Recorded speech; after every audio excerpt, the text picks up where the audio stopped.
अध्याय 11 the evil call of the विंडिगो।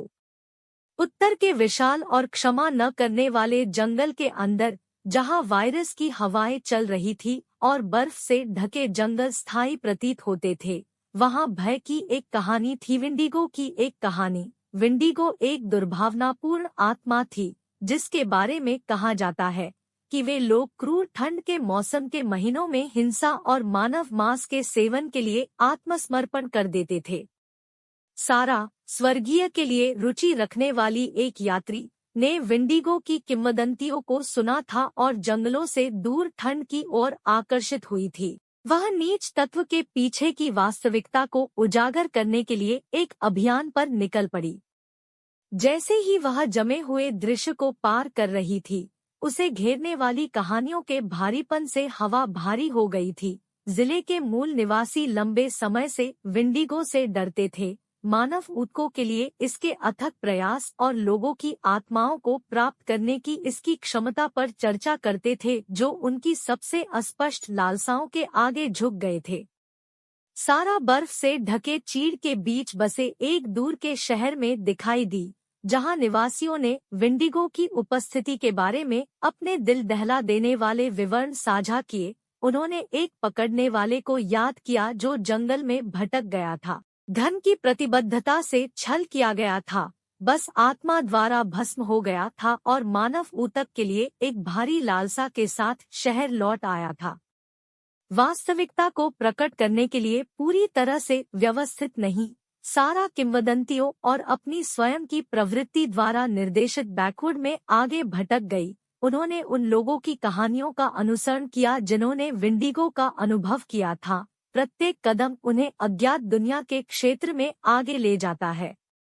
एक शाम, जैसे ही चंद्रमा नीचे लटक रहा था और वायरस पेड़ों के बीच से घूम रहा था, सारा ने महसूस किया कि विंडिगो की उपस्थिति करीब आ रही है। उसने एक क्लियरिंग में अपना शिविर लगाया था और समय बीतने के साथ हवा ठंडी होती गई। पेड़ कराहते और कराहते हुए दिखाई दिए, जैसे कि वे जंगल के अंदरूनी तथ्यों को पकड़ते हैं।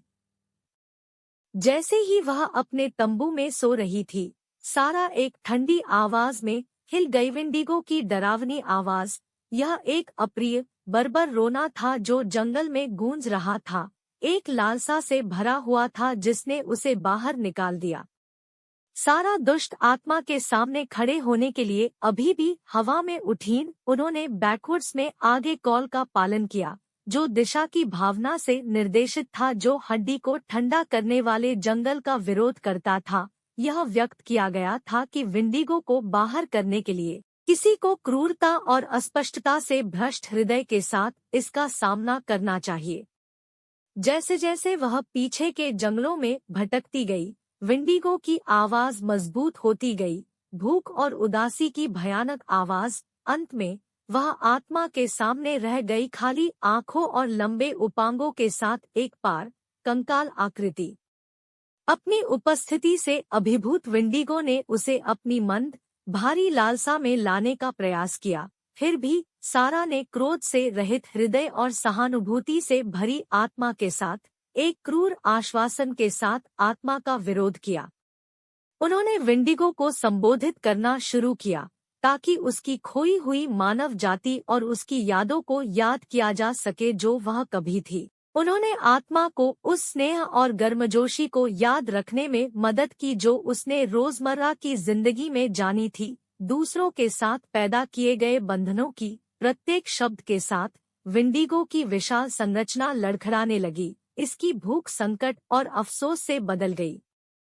आत्मा, जो वर्तमान में दुर्बल हो गई है और दोषपूर्णता से भस्म हो गई है, ने जंगल में अपना लटकाव दिया और धीरे धीरे गायब हो गई। इसकी अप्रिय पुकार मंद हो गई। सारा एक शांत बर्फ से ढके जंगल को छोड़कर शाम तक विंडिगो की उपस्थिति बिखरे हुए दिखती थी। उन्होंने विंडिगो को निष्कासित कर दिया था, एक ऐसी उपलब्धि जिसके बारे में कुछ लोगों ने एक पल के लिए भी नहीं सोचा था। जंगली, जो कभी भय से डरता था, वर्तमान में सद्भाव की स्थिति में था और नीच आत्मा की किंवदंती एक निष्कर्ष पर पहुंच गई थी।